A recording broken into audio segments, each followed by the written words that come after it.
cuentan en la vida de San Ignacio. San Ignacio va en un momento a París a estudiar, porque quería ser sacerdote. Y en la Universidad de París, estando ahí, preparándose para el sacerdocio, conoce a San Francisco Javier, el gran misionero de las Indias. Y cuentan que San Francisco Javier era un hombre, en fin, tanto vanidoso, era muy inteligente, entonces él pensaba ser un gran abogado, etcétera, etcétera, alguien que pusiera más honra a todas las cosas altas que habían conseguido sus antepasados. Más San Ignacio le decía: Francisco, ¿de qué te vale ganar el mundo entero si pierdes tu alma? ¿De qué te vale ganar el mundo entero si pierdes tu alma? Y estaba repitiéndole esta cosa con frecuencia. Hasta que por fin San Francisco Javier decidió hacer los retiros espirituales con San Ignacio y bueno, y se convirtió, y a partir de ahí después lo único que deseó se ordena sacerdote y fue uno de los fundadores de la orden de los jesuitas y fue el gran misionero de la India, de Japón, de Filipinas, etc. Es uno de los patronos de las misiones católicas, Cristo Rey. Entonces, esta cruz que hemos puesto en la frente de muchos hoy vos faz bien de pensar en qué me ocupo, en qué me encanto. Como decía López de Vega, loco debo ser, doido debo ser si no soy santo. Entonces, ¿qué es lo que me preocupa alcanzar? ¿La salvación de mi alma? ¿O el prestigio, la honra, el poder? En fin, las cosas de este mundo. Entonces, cuidado, aprovechar este tiempo de Cuaresma para pensar en qué me ocupo, en qué me encanto. Doido debo ser si no soy santo. Respecto al Evangelio, se trata de las tentaciones de Cristo. Vean a qué punto llega la humillación de Cristo. Por un lado, está claro que el demonio no sabía quién era Cristo. Él presentía que podría ser el Mesías. Por eso es que cada vez que le pregunta, dice: si eres el Cristo, di que estas pedras se conviertan en pan, tírate del pináculo, en fin.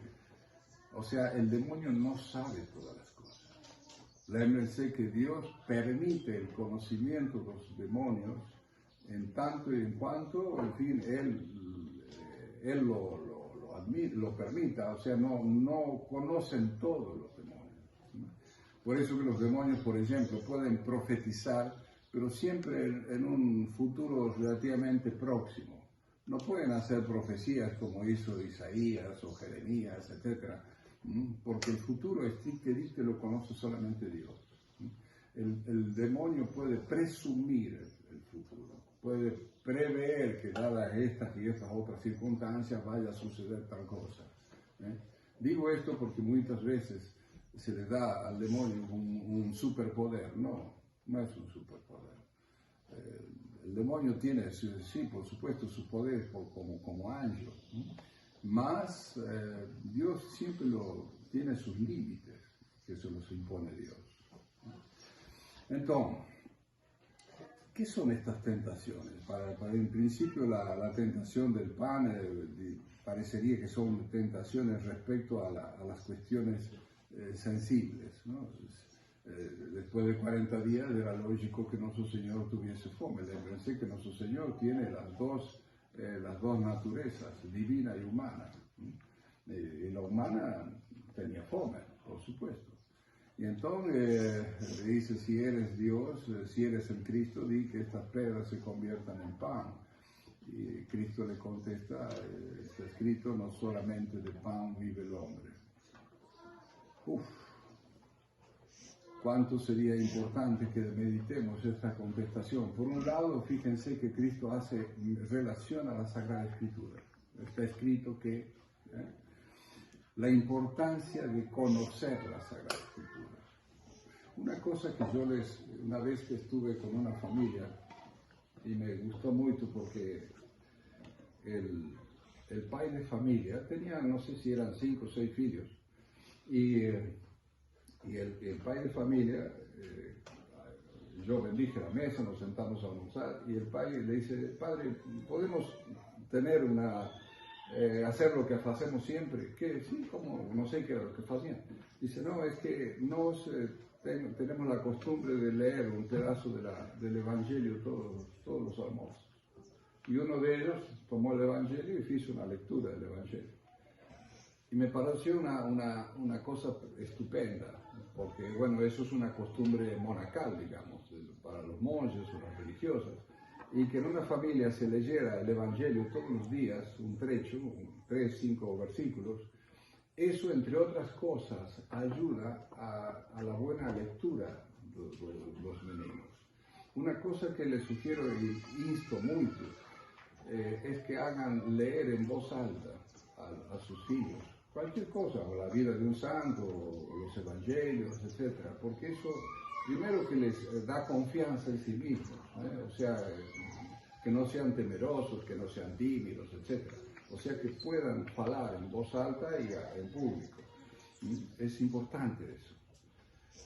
Y es parte, digamos, de esa manera también van aprendiendo a saber su idioma, a leerlo bien, etc. Bien, volvamos al tema de las piedras y los panes. Entonces, Cristo les responde al demonio con la Sagrada Escritura. Eso es muy importante. Si tenemos alguna vez alguna tentación importante, claro, podemos responder con la Sagrada Escritura. Pero si no la conocemos, estamos perdidos. Segunda, cuando el demonio dice: bueno, lo voy a llevar a la cima del templo y le voy a decir: tírate de acá, porque total, está escrito que... Vean cómo el demonio conoce la Escritura. A veces nos sorprende y nos admira que los protestantes sepan a veces algunos versículos de coro y que porque San Juan y dice: lémbrense que el demonio también conoce la Escritura. No se admiren por eso. Hay que pedir al buen Dios que estos pobres protestantes la aprendan para saberla interpretar como Dios manda. ¿Y cómo Dios manda? A través de la Iglesia. Es la Iglesia la que interpreta la Sagrada Escritura, no personalmente. ¿Por qué? Y porque la Iglesia tiene que mantener la unidad de la fe. ¿Qué pasó con los protestantes? Una vez que sale Lutero y su compañía, cada protestante que interpreta un pasaje de manera especial, particular, pronto funda una secta. Maravilloso. ¿Dónde está la verdad? Creo que en Estados Unidos hay más de 2.500 sectas protestantes reconocidas. 2.500 sectas. Otros tantos debe haber acá, en otros países. O sea, ¿cuál es la verdad? La verdad es única. La verdad de Dios es única. No puede ser que 2.500 versiones de la Sagrada Escritura sean los ciertos. De las 2.500 tiene que haber una que sea la cierta. ¿Y esa cuál es? La de la Iglesia. ¿Por qué? Y porque es la única que tiene la garantía de la verdad. Cuando Cristo le dice a Pedro: tú eres Pedro y sobre esta piedra edificaré mi iglesia, y después le dice: yo he rezado para que tu fe no desfallezca, para que el Espíritu Santo guíe a través de la persona de Pedro a la iglesia. Entonces, a veces la gente como que se obnubila porque no, los protestantes saben mucho la Sagrada Escritura. No se crean. Cuando a veces nos ha pasado de estar en brigas con los protestantes y decirles cosas a los: no, ¿cómo respondes a esto? ¿Cómo respondes a esto otro? No, eso mi pastor no me lo dijo. Claro, los pastores no dicen lo que no les conviene. Por ejemplo, cuando Cristo dice: este es mi pan, este es mi cuerpo, esta es mi sangre, refiriéndose a la Eucaristía. Bendita tú entre todas las mujeres, por ejemplo. Eso los protestantes tratan de quitarle encima. Bien, otra cosa interesante respecto a esta segunda tentación es la tentación que tienen muchos. Fíjense que el demonio lo tienta de hacer un milagro a Cristo. ¿Cuál? Y porque tirarse del pináculo y que los ángeles lo recojan, porque estaba escrito que los ángeles iban a cuidar de que su pie no tropiece, lo está tentando de que haga un milagro. ¿Cuántas veces mucha gente incluso apostata porque ve supuestos milagros? No, que yo estuve en una misa de sanación y Juanito se curó. No, fulanito tuvo el don de lengua. Hay que escapar de esas cosas. ¿Por qué? Porque el demonio puede hacer esas cosas. Ojo, San Pablo advierte, dice, el demonio actúa como un ángel de luz en muchas circunstancias, especialmente para a la gente que es piadosa, que es creyente, a una persona que habitualmente es piadosa, no lo va a tentar con, no sé, con avaricia o con lujuria, no, lo tienta con cosas santas. Entonces, tengan cuidado con esas cosas. San Juan de la Cruz, por ejemplo, que fue un santazo, él dice, ojo, nunca decíais hacer milagros o tener éxtasis, no decíais esas cosas. Porque además es una tentación muy grande a la soberbia espiritual. Imagínense ustedes que, no sé, estamos en la misa y, no sé, uno de vosotros dice, veo a Cristo que me sonríe, o qué sé yo, no sé. Cuidado, porque después van a salir de acá y decir, yo lo he visto a Cristo, vos no. Y ahí empezamos mal. Entonces, vean cuánta gente, en fin, no sé si ustedes conocerán, pero yo me cansé de ver gente que decía que hablaba con la Virgen, que hablaba con San Miguel. Yo decía, mire, usted hablará con lo que quiera, pero trate de guardarse eso para usted.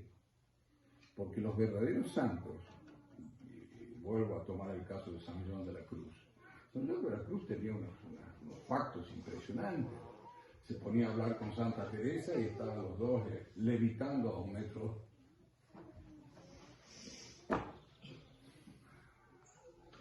A 1 metro de altura. Los dos de Joel, contemplando a Dios. Y cuando acababa el éxtasis, no salía diciendo, tuvimos un éxtasis con la Teresa, y como grande. No. Y es impresionante, yo no sabía que en vida de San Juan de la Cruz, él nunca vio sus escritos publicados. Se publicaron después de su muerte. Y tiene cosas sublimes. Cualquiera de nosotros, no sé, hubiésemos tenido una pizca de las gracias particulares que recibió San Juan de la Cruz, estarían publicando todo, y harían una laraca terrible. Bueno, incluso él, cuando uno lee la vida de él que fue el reformador de los carmelitas, fue perseguido, fue humillado, prácticamente estaba expulso de la orden. Él, ¿cómo puede ser? Y él feliz. ¿Por qué? Porque más se asemejaba a Cristo. Más se asemejaba. Entonces nosotros decimos, a veces la gente dice, ¿por qué yo rezo y no recibo nada? Y piensa que tal vez Dios te quiere asemejar a Cristo. ¿O es que Cristo en el huerto de los olivos no rezó al Padre diciéndole, si es posible, pasa de mí este cáliz, pero no se haga mi voluntad sino la tuya? Entonces, pidamos a Dios que se haga la voluntad de Dios en nosotros, no la nuestra. Si Él quiere darnos una gracia especial, bendito Dios, no nos la quiere dar y será por algo. Será porque quiere que perseveremos más en la oración, en fin, lo que fuese. Pero no cuestionemos a Dios, porque es una manera de blasfemar. Bien, y la otra tentación. cuando el demonio lo lleva y le muestra un monte alto y le dice todo esto, le muestra los reinos del mundo y le dice todo esto te daré si me adorares. Por un lado, ver cómo el demonio domina el mundo y sus reinos. Entonces, no nos preocupemos de las cosas de este mundo. Días pasados escuchaba a un padrecito careca, del que siempre, en fin, hago algún comentario. Este padrecito careca decía que la iglesia tenía que acomodarse a los tiempos, etcétera, etcétera. Cosa que está condenado por el Sílabus, por ejemplo, por el magisterio de la iglesia. Pero a lo que voy, era triste ver a un supuesto curita tradicional diciendo que la iglesia tenía que acomodarse a los tiempos. ¿Por qué? Y porque Dios continuamente está en combate contra el mundo. Cristo dice, yo os entresaqué del mundo, vosotros no sois de este mundo. Hemos sido sobreelevados de las cosas de este mundo. Tenemos que ver las cosas de este mundo como cosas que tarde o temprano las vamos a dejar y no tenemos que ponernos toda nuestra atención en eso, porque todo eso se acaba. Como decíamos antes, debemos poner toda nuestra atención en alcanzar la eternidad del cielo. Porque si no ponemos nuestra atención en alcanzar la eternidad del cielo, cuando llegue la muerte, vamos a alcanzar la eternidad del infierno. Porque hay o una o la otra, no hay una tercera. O ganamos un cielo o ganamos un infierno. Entonces, por eso, si queremos alcanzar el cielo, tenemos que vivir como desprendidos de las cosas de este mundo, no poniendo toda nuestra esperanza en las cosas de este mundo. ¿Por qué es que Cristo dice, hablando de los ricos, ay del rico, porque es difícil que un rico entre en el reino de los cielos, porque es más fácil que un camelo pase por el buraco de una agulla, etcétera, etcétera? ¿Por qué? Porque el rico tiene toda su esperanza en el poder que le da el dinero, o sus amistades y esas cosas. No pone sus cosas, no pone su esperanza en Dios. Entonces, en definitiva, a lo que voy, tengamos detestación de las cosas de este mundo, desprecio de las cosas de este mundo. Pidamos una cosa, Padre, estoy pidiendo, no sé, para tener un trabajo, pero no me lo dan. Bueno, no importa, Dios te va a dar otra cosa, Él sabrá por qué. Quizás si te da ese trabajo no te conviene a tu salvación y a la de los tuyos. O sea, siempre dejen el librado y confíen en la divina providencia. No pongan su confianza en las cosas terrenales. Hay que vivir como hijos de Dios, no como hijos de este mundo. Si Dios ve que recurrimos a Él para lo fundamental, etcétera, etcétera, Él nos va a atender. Pero si Él ve que nosotros ponemos nuestra atención a ver si nos dan un préstamo, si tenemos a aquel amigo me presenta a fulanito, que son... No. Les recomiendo mucho leer la vida de San Juan de la Cruz. Es un santo que es impresionante. Cómo confiaba en la divina providencia. Y además es un santo que es admirable en el amor a Dios. Impresionante. Bueno, sí, todos los santos han sido unos enamorados de Dios, por supuesto. Mas este San Juan de la Cruz es un caso, y a los que les gusta la poesía, leer las poesías de San Juan de la Cruz.